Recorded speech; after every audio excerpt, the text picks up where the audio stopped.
going to give you a brief overview on how to flesh a skunk. It's a pretty simple process like most of the other case skun animals, but we're going to walk through it and walk through the different tools that we use for it.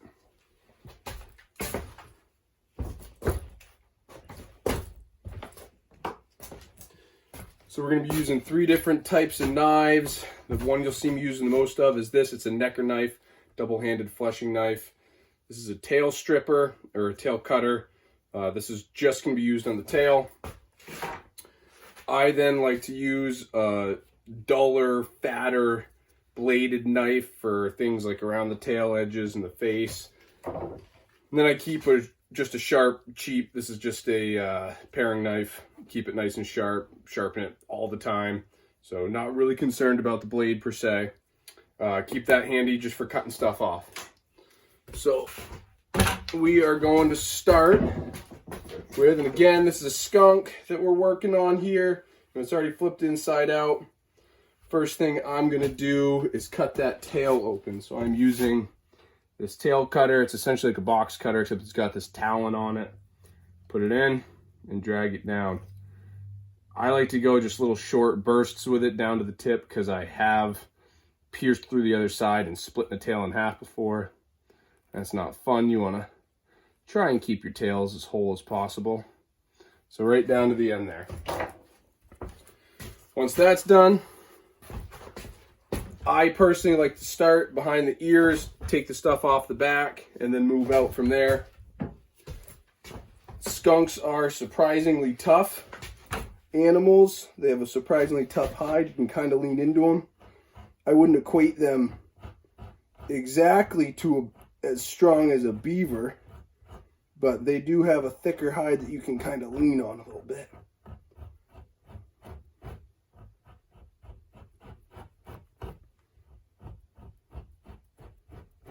Especially up in this neck region, you can really kind of get after it, but you'll feel it starting to thin up as you get down to that belly.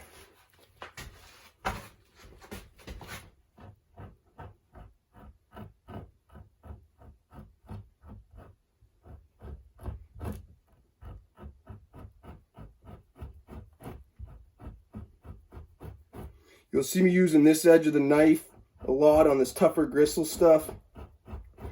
I keep this edge sharp and this edge a bit duller. This is for my cutting, slicing motions, which you don't want to do everywhere. But when I need to kind of get under something, I can use that edge.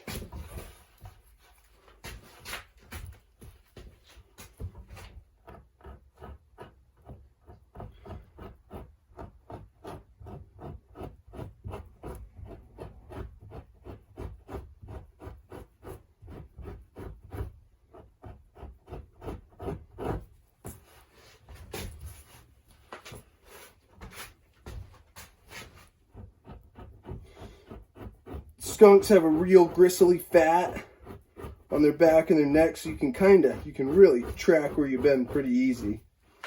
Again, personally, I like to get between those shoulders and up to the arms. These older skunk, this is a mature skunk, so you gotta be careful for scars. They do, get fighting and stuff. And so they can have some scar tissue that you can, be going along and hit and rip. Some other, right there, that's a perfect example. I can't believe that. So that is one that if I was hammering on, so I mean, it is a hole. I'm sure you can see it there. I'll clean it up a bit. There's no going around a hole.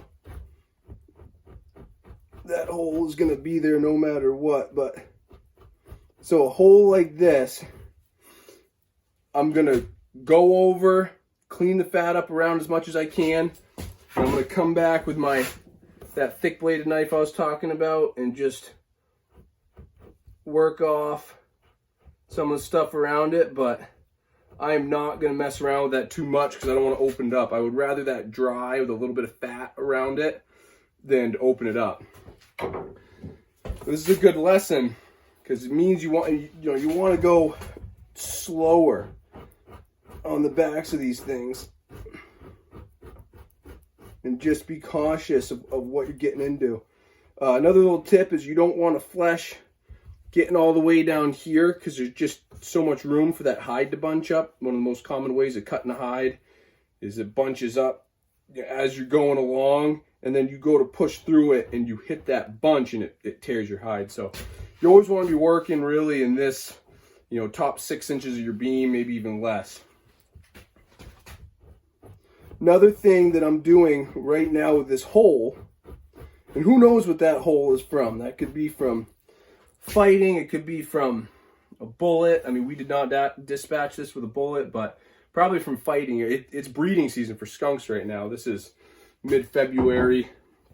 Skunks are getting active, and it's a rough, tough world out there. This is a male, so I would almost guarantee that is a mark from another male or female skunk.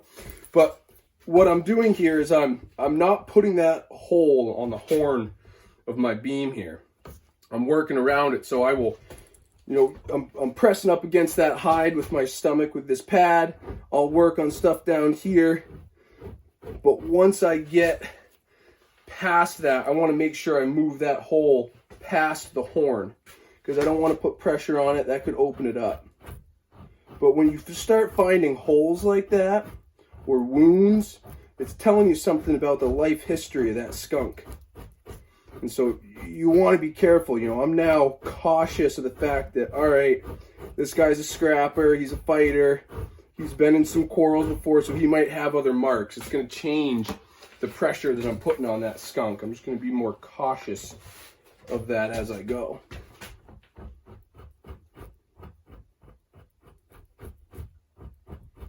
Again, I'm using that kind of sharp edge on this back to get under that gristle.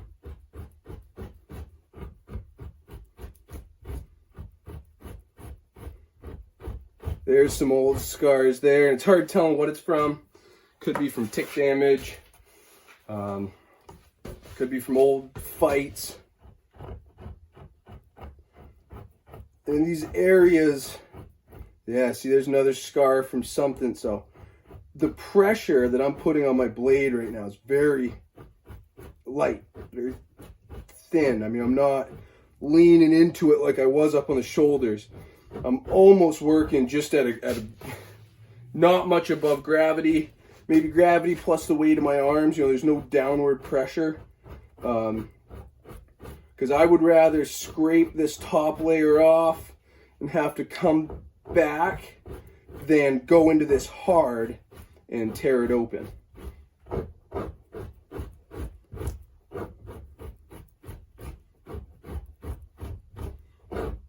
So now I'm going to do something here.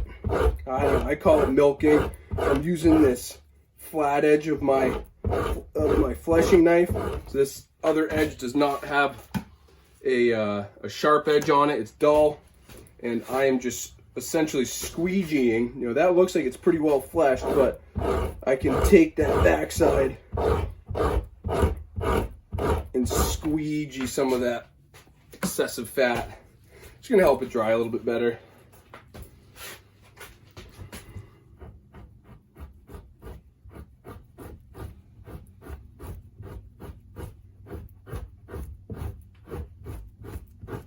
As I get down towards the skirt of the animal, come with my sharp blade and just cut that stuff that I've cut off, that stuff that I've taken, you know, that I've fleshed so far. Now we're coming down, you know, like I said, taking all the stuff off the back, coming into the tail. So I'm going to come down onto the skirt, and you just want to be cautious as you get to the edge of this. You're essentially going to be pushing that fat off of the animal onto your beam, and that's okay. Just make sure that when you come off, it's easy to fall off the hide, and just that little bit of a difference and cut into your beam. And so I just did it right there. So I try to keep right on the edge. I try to keep that angle of my blade nice and sharp, push this off. Probably one of the more important parts of this whole process is keeping a clean beam. And so I keep a rag handy, a rag that I don't care much about. And I'm constantly wiping that whenever I push something down.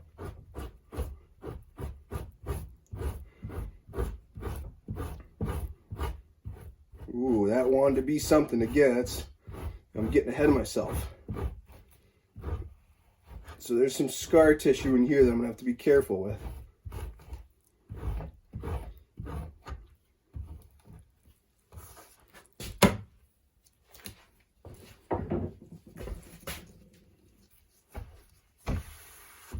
The reason you want to keep that beam clean is because you don't want to have all that fat here and then lay your hide back over it and end up with a, driving that fat into the hide. So a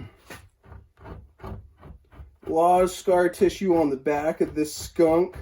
Looks like I'm getting into something else pretty major here.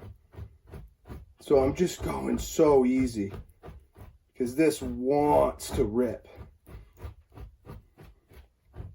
This scar tissue can be really, really difficult.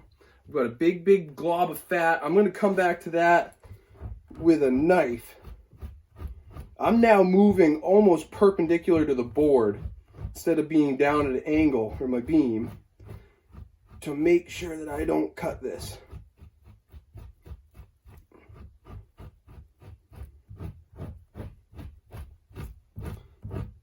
So when you get into these, you get these animals that have these scars, you really, just patience. And I'm guilty of it. I get rushing and I want to get past an area, but there's some major scarring, and because we want to use this animal for a garment, this area is really important. That lower back, some of the most beautiful fur. So now with a skunk, they have these wide bases to their tails. So I will take the beginning of that off with my necker knife, and then I'm going to switch over to that thick bladed knife here in a second.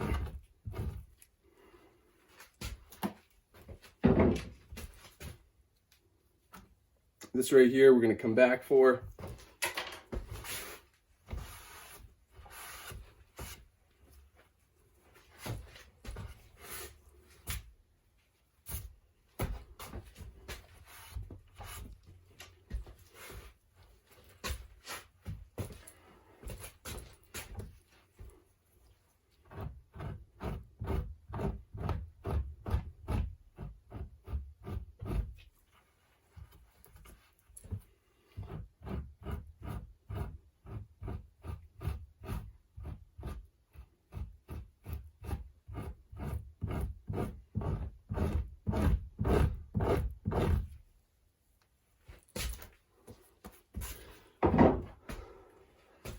That's what I'm missing.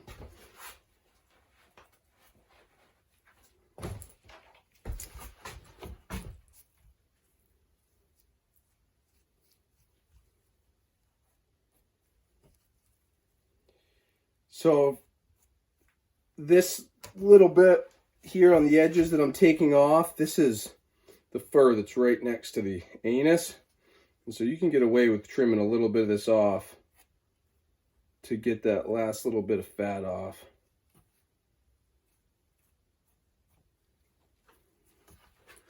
On the edges, and now I'm going to move to that thick knife. And this is, I like to, again, I'm using quite a substantial angle to the beam here.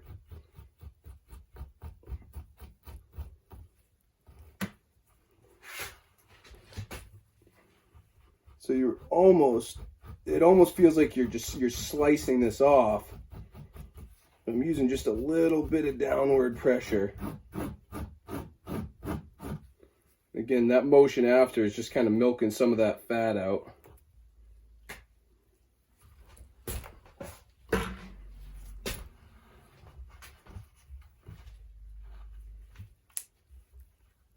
You see where I nicked it there. Get behind that.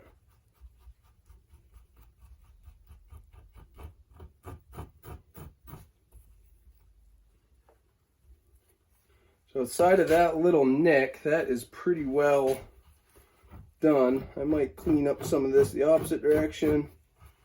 And again, I'm going to come back up to that initial scar. Just trim off some of that by hand.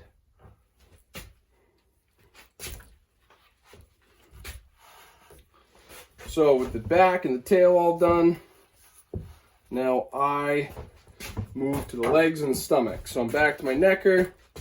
You know, the neck is very tough, but this belly is not.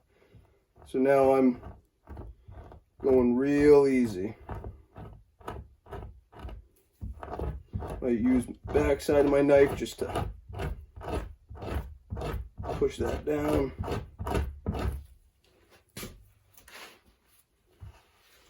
It's funny on skunks, I always find that this area right here is actually the toughest. Just the way that the hide sits and the way the fat sits in there.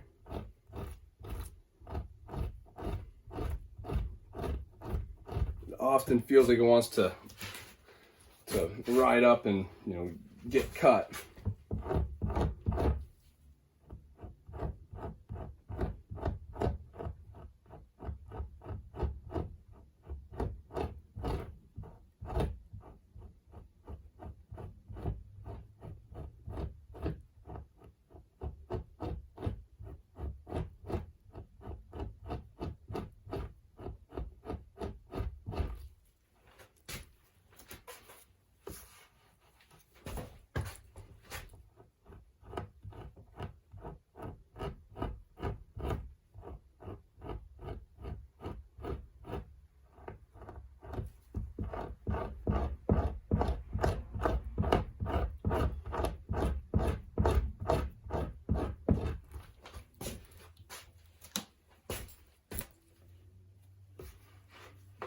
Overall, skunks are a pretty fatty animal.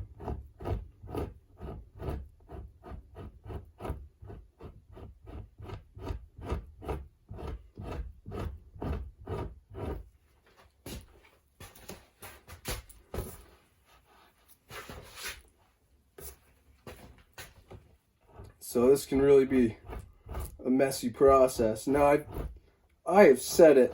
It's probably the one thing I say the most about getting into trapping, getting into fur handling. I mean, the reality is you need a space to do it. And you can do a bit of it on the kitchen table, you know, if you live by yourself or you get a partner that's, you know, good about it, but you need a space. It can be a barn, it can be a garage. I did quite a bit of this stuff in the unheated barn for a long time. So I mean, it's possible, but having a space that's dedicated just to this process, just to the mess. You're gonna have fat on the floor. You're gonna have blood. It's really, really helpful. And then to take it up a notch, if you can have a heated space, you know, that's gonna be the difference.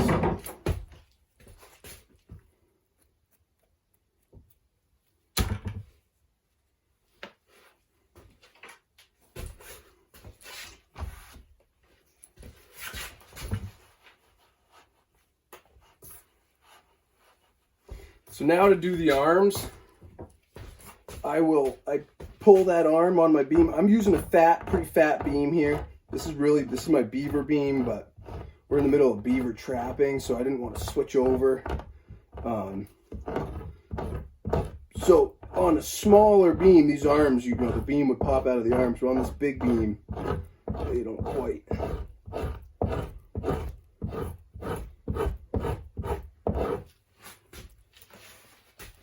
I'm just rotating around.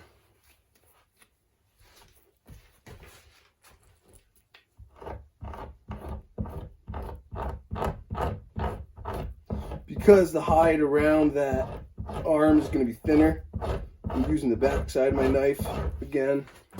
So that's that non-sharp section of the knife.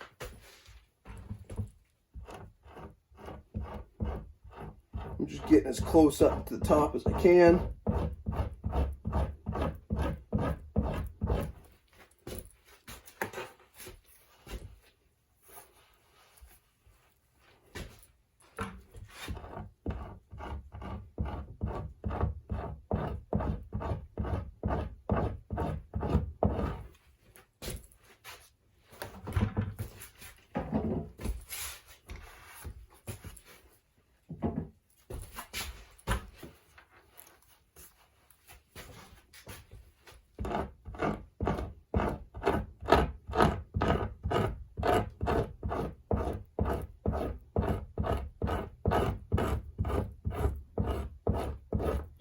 because a skunk has such a thick hide in most places, probably one of the challenges or one of the hurdles to get over with skunks is just figuring out when to use what side of your blade. And I mean, that's the key to any animal, any species.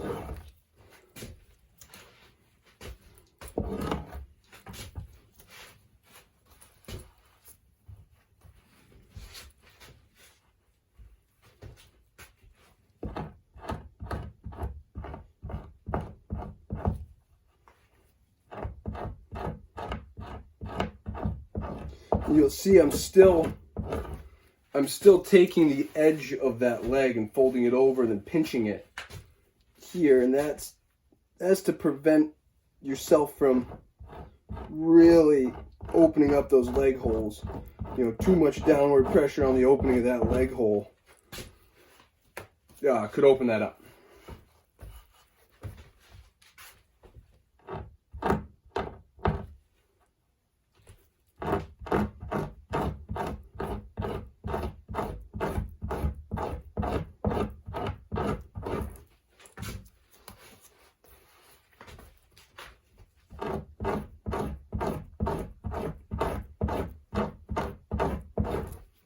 Now I have in the past gone back with my fine scale knife and taken some stuff off here.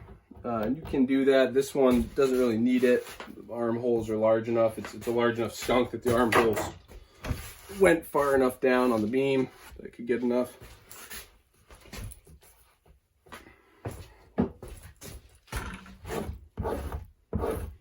Again, now we're on the belly, so I've switched to more of my pushing side of the knife.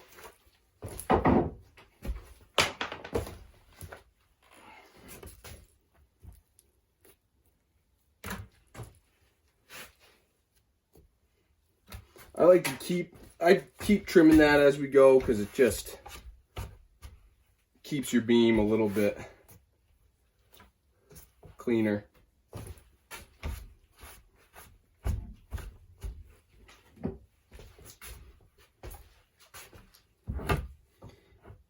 Something about down in this belly section, it gets a little bit, I don't know, more attached per se. Kind of got to get that sharp side back out.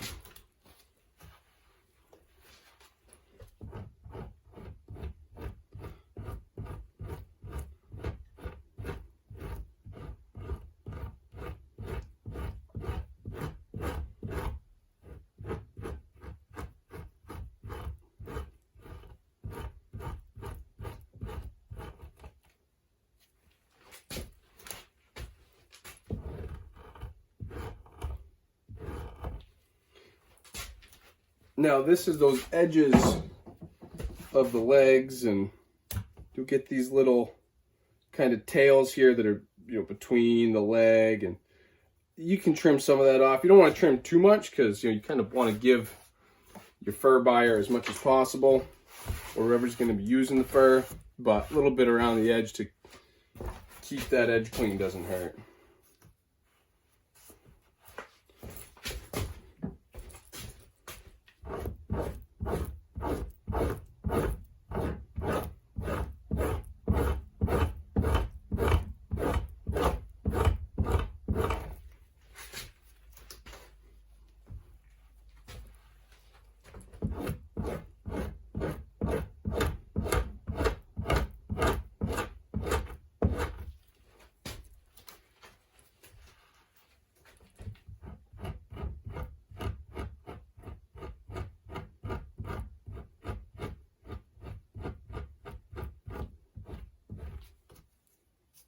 So that's where the penis goes through. So we're going to come back to that, try to, be careful around it.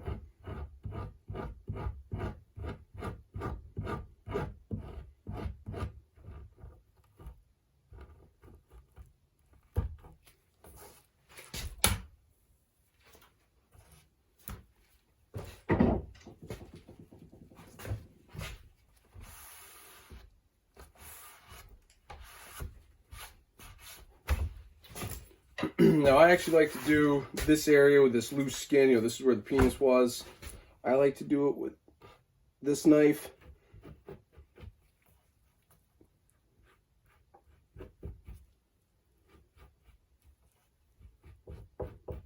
At least to get around it.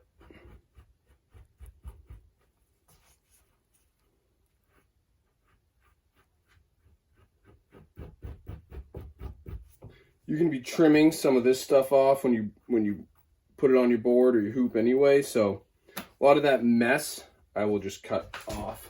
At the end, at least try to square it up though.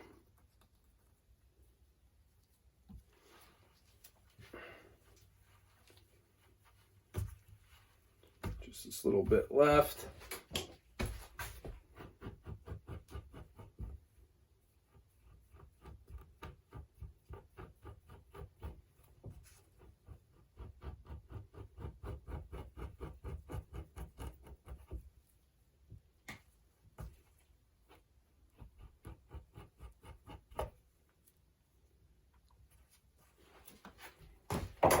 Again, these bottom edges that are going to get trimmed anyway, I will often just, I'm talking 1/4 of an inch around the edge to really clean it up.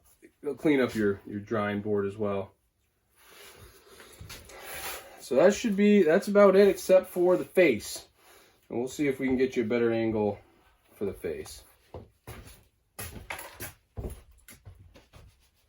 So with the face, I know it's not perfect, but we really just need to get the big stuff off. A little bit of red is fine.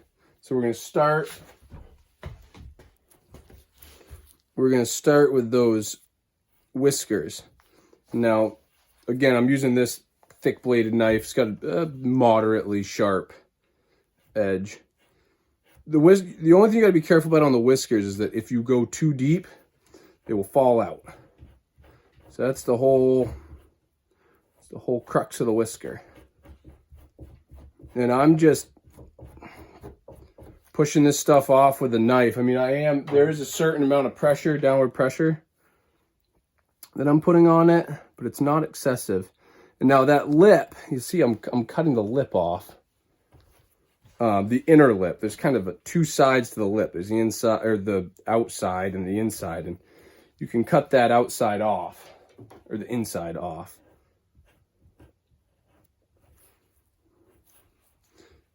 So, I'm using a mixture of a slicing motion and a pushing motion with this thicker blade. A lot of people like to use a really sharp blade here, and just, patience. I'm of the same camp to a degree, but I just like these thicker kind of buck knife style knives. I guess I just learned how to flesh with them. Now, the eyes is really just this pocket of kind of stuff in the front and behind the eye that you got to worry about.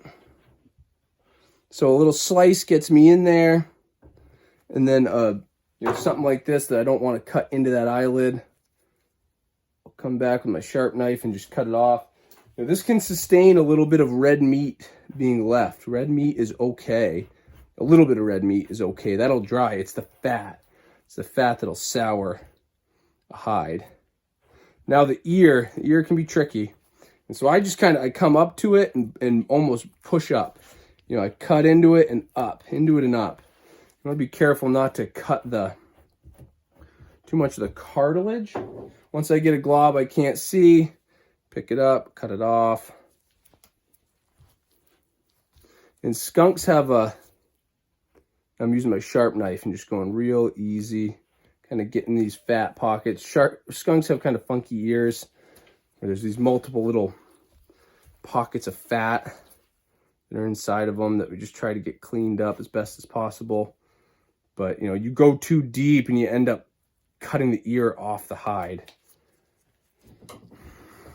So just go in between, getting some of this fat off.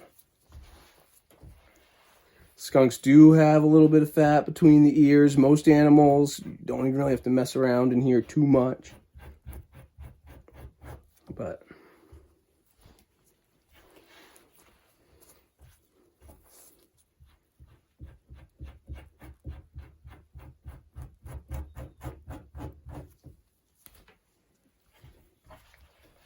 Now I'm kind of doing this backwards. I'd often switch sides, but we'll just make the most of it here so you can see.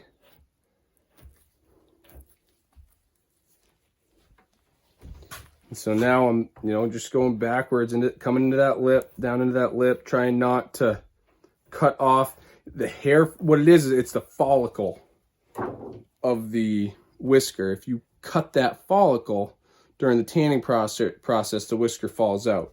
Now, is that a huge deal? Not really. A couple whiskers fall out, whatever. In the traditional fur market, probably didn't matter much at all, if any. But these days, being that we're selling so much fur into these novelty markets, it's important just to make sure the presentation of your entire animals is top notch. And so really try to keep those whiskers on. Again, going around the eye, just light motions, a little bit of cut, a little bit of push. See these whiskers here, you see the follicle still in. That's good. I'm going to come behind that ear, a little cut, a little push.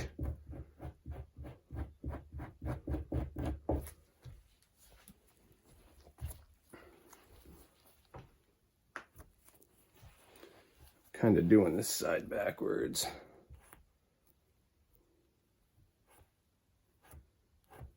Now you'll see I'm just going in. I'm making little cuts and then pulling my blade out. It's an interesting motion of the hand, but around these areas that need a little bit more finesse, I've kind of found that just a little bit of pressure and a little bit of that upward motion kind of get under stuff. And just like that, we're all finished the face. We're all finished the hide. Once we get this on the stretcher, oh, I see a little piece of fat right there. That was that scar tissue. And now this is where you're going to get in trouble. I can't tell you how many times I've come back to scar tissue like that. I've intentionally left it because I don't want to go too deep, and then you do that final look over and you're like, oh man, I just can't leave that. And then boom, you cut it.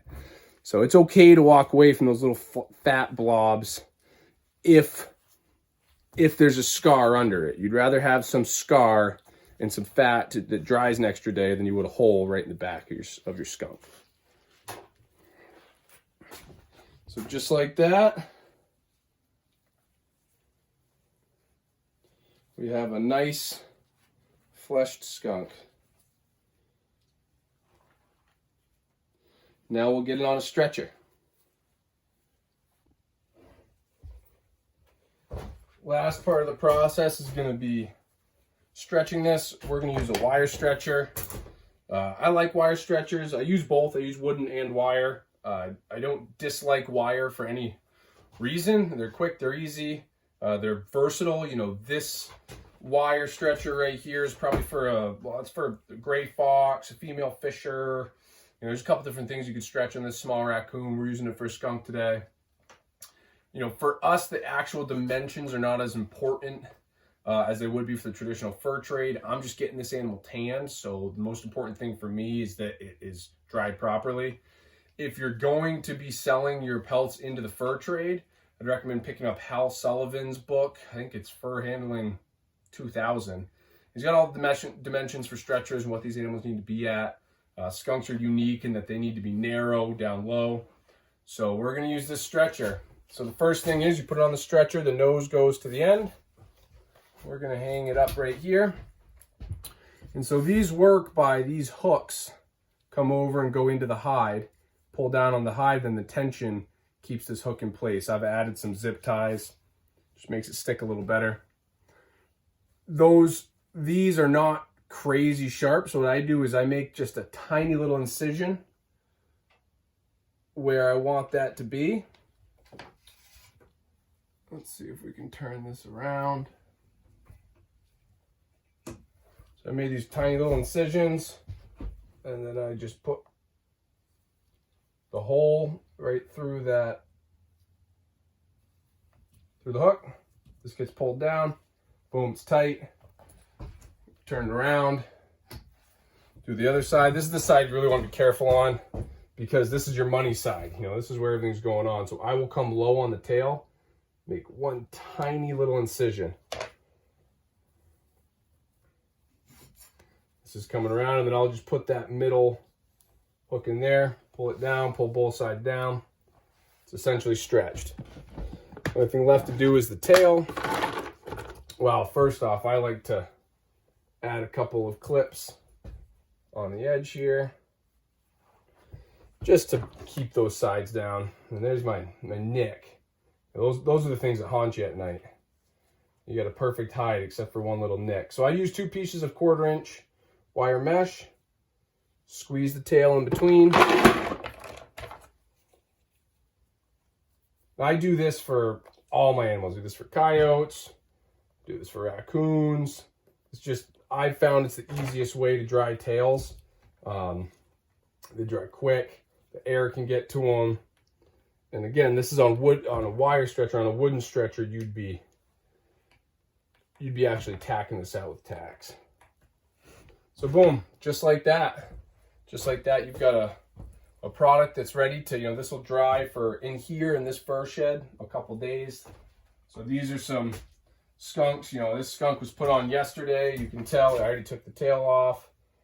You can tell that it's still got some white left on it. That's what needs to dry still, so that probably has a day or 2 left. Here's a good example. This skunk's on a wooden stretcher. This is a skunk that just came off, so this is what they look like when they are finished products. You can see they're pretty greasy, so this one will need to get wiped down again. Skunks are just greasy in nature.